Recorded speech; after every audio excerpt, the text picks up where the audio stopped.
अस्सलाम वालेकुम वरहमतुल्लाहि वबरकातुहू। आज की इस वीडियो में हम देखने जा रहे हैं जो मोस्ट इम्पॉर्टेंट एमसीक्यूज़ होते हैं जो एजुकेशन लेवल पे पूछे जाते हैं।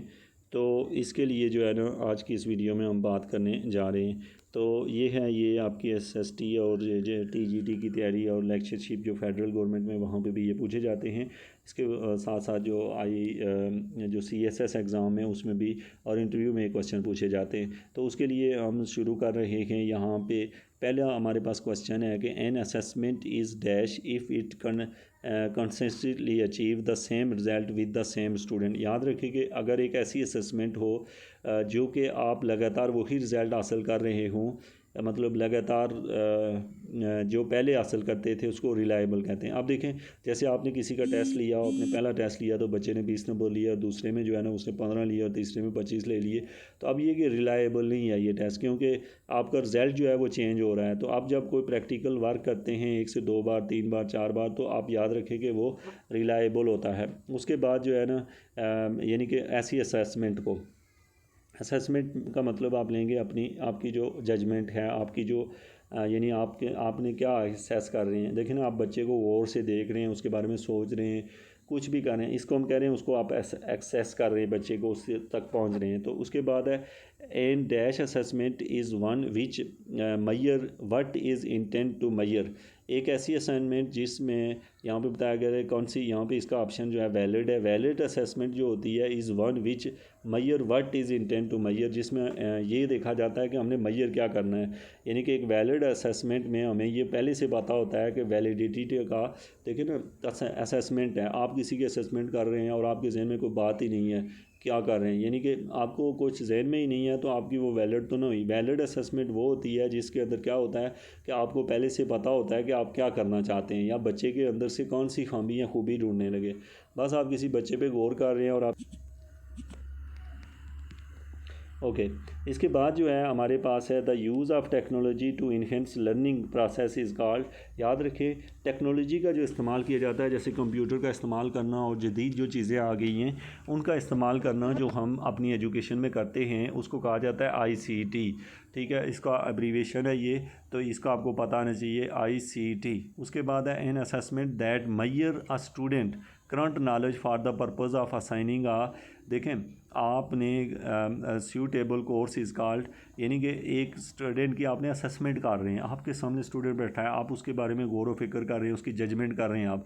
और आप ये जजमेंट इसलिए करते हैं कि उसके पास कितना नॉलेज है, ताकि आप उसे क्या करें कि उसको कोई सूटेबल कोर्स ऑफ़र करें। तो उसको कहते हैं डायग्नोस्टिक असेसमेंट। यानी कि असेसमेंट की टाइप्स होती हैं। डायग्नोस्टिक असेसमेंट होती है, फॉर्मेटिव होती है या सम्मेटिव असेसमेंट होती है, और कंटेम्प्रेरी असेसमेंट होती है। लेकिन ये कि हमारे पास जो है डायग्नोस्टिक असेसमेंट की डेफिनेशन आपको पता हो कि ऐसी असेसमेंट जिसके अंदर क्या किया जाता है कि स्टूडेंट को जज किया जाता है कि उसको कोई काम देने के लिए, तो उसको डायग्नोज किया जाता है। जैसे एक डॉक्टर डायग्नोज करता है आपके अंदर क्या बीमारी है, वो डायग्नोज करता क्यों है, ताकि आपको मेडिसिन दे सके। उसके बाद है पाँचवा है an assessment that is generally carried out through out a course is called. जो पूरे कोर्स से ली जाती है असेसमेंट उसको कहते हैं फॉर्मेटिव असेसमेंट। आपको पता हो जो पूरे कोर्स में से, यानी कि आपने एक स्टूडेंट से एक चैप्टर का टेस्ट लिया, फिर दूसरे का लिया, तो ये आप सिंगल टेस्ट ले रहे थे। तो अब आपके पास अगर आपने पूरी बुक का एक साथ टेस्ट ले रहे हैं, कैरीड आउट थ्रू आउट आ कोर्स, पूरे कोर्स से ले रहे हैं, तो उसको कहते हैं फॉर्मेटिव असेसमेंट कहा जाता है। उसके बाद है यहाँ पे कहा गया है an assessment that is generally carried out at the end of the course to assign student to a course और ग्रेड इज़ कॉल्ड, यानी कि उसके एंड पे। अब ऊपर वाली में फ़र्क, और इसमें क्या होता है, पाँचवीं में ये कहा गया था कि वो असेसमेंट जो generally carry out through out a course, पूरे कोर्स में से ली जाए, यानी कि थ्रू आउट अ कोर्स यानी पूरे कोर्स से ली जाए तो उसे फॉर्मेटिव कहते हैं। अच्छा, और एक ये होती है कि आपने जैसे स्कूल में बच्चों का आप पेपर ले रहे हैं, और वो पेपर आपने फाइनल पेपर नहीं ले रहे हैं कि आप उसको अगली क्लास में लेके जाएं, आप जस्ट उसका टेस्ट ले रहे हैं, तो आपने पूरी बुक से जब लिया तो फॉर्मेटिव है। लेकिन अगर आप उसको ग्रेड असाइन कर रहे हैं, मतलब उसको पास फेल कर रहे हैं, और वो पूरी किताब का आपको टेस्ट दे रहा है, तो इन दैट केस उसको कहते हैं सम्मेटिव असेसमेंट। सम्मेटिव का मतलब होता है जैसे एक होता है ना फार्मूलेटिव, फार्मूलेटिव का मतलब ही यही होता है जैसे जस्ट एक ये फार्मेलिटी पूरी करना, और सबमिटिव का मतलब होता है सम कर देना, ख़त्म कर देना। तो ये सबमिटिव असेसमेंट वो होती है जो एंड पे ली जाती है। उसके बाद which of the following is not a formal assessment. अच्छा याद रखिएगा, फार्मल होती है एक असेसमेंट और एक इनफार्मल असेसमेंट होती है। अब यहाँ पे देखें असाइनमेंट है, पेपर है, क्विज़ है और डिस्कशन है। अब देखें यहाँ पे क्या दिया गया है, फार्मल असेसमेंट क्या है।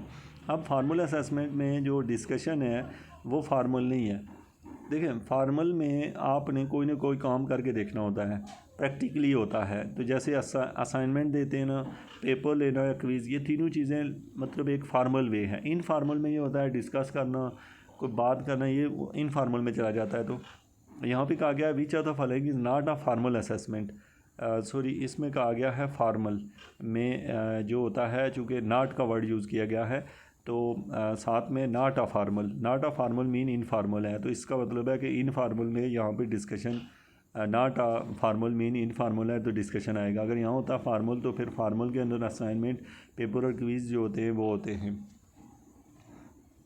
Which of the following is not a informal assessment. अच्छा, नॉट अ इनफार्मल मीन के फिर फार्मल हो जाएगी। तो अब आप देखें ये जो होता है, एक तो है असाइनमेंट। असाइनमेंट जो है बच्चे को दी जाती है, तो ये कौन सी होती है, ये बेसिक फार्मल ही होती है। यहाँ पे नॉट अ इनफार्मल, ये फार्मल होती है। ऑब्जर्वेशन करना, रेटिंग स्केल करना, डिस्कशन करना, ये सारी जो होती हैं ये आती हैं इनफार्मल में।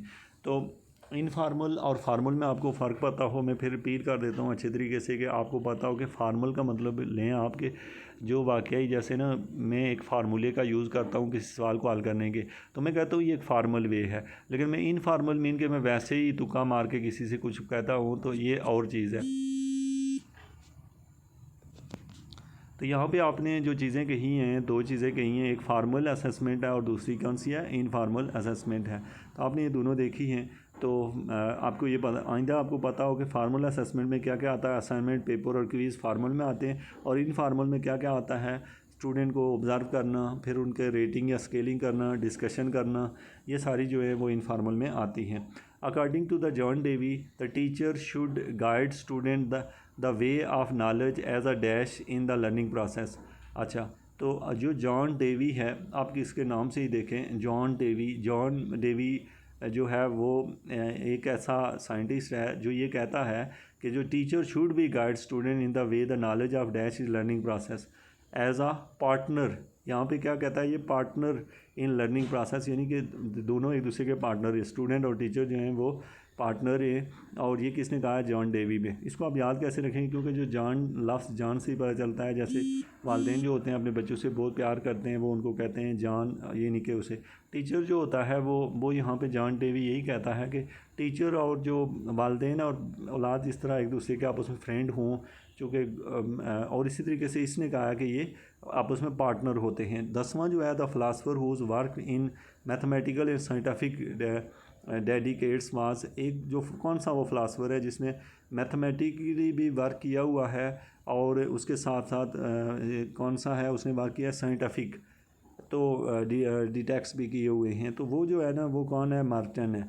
मर्टन जो है ना, इसने साइंटिफिक और जो मैथमेटिकल है दोनों बार किए गए हैं। याद रखिएगा, फ़िलासफ़ी जो है एक ऐसा शोबा है जिससे तमाम ब्रांचेस जो हैं वो जनरेट हुई है। जैसे कि साइंस भी फ़िलासफ़ी का पार्ट है, एज़ वेल एज़ जो आप देखते हैं मुख्तलिफ़ सब्जेक्ट जो हैं, शुरू में जो कोर्स पढ़ाया जाता था वो उसको हम फ़िलासफ़ी कहते थे, और बाद में जो है ना इसी में से ब्रांचेस निकल के, जैसे आप साइकोलॉजी और इस तरह के बाकी सब्जेक्ट, साइंस और साइंस के आगे फर्दर जो है ये बाद में निकाले गए। पहले जो है लोगों को सिर्फ फ़िलासफ़ी कहा जाता था, चाहे उसको किसी के बारे में भी इल्म हो। तो ये नेक्स्ट है यहाँ पे विच हमने चूँकि इस वीडियो के अंदर सिर्फ 10 करेंगे, अगली वीडियो में मज़ीद 10 करेंगे। Thank you very much.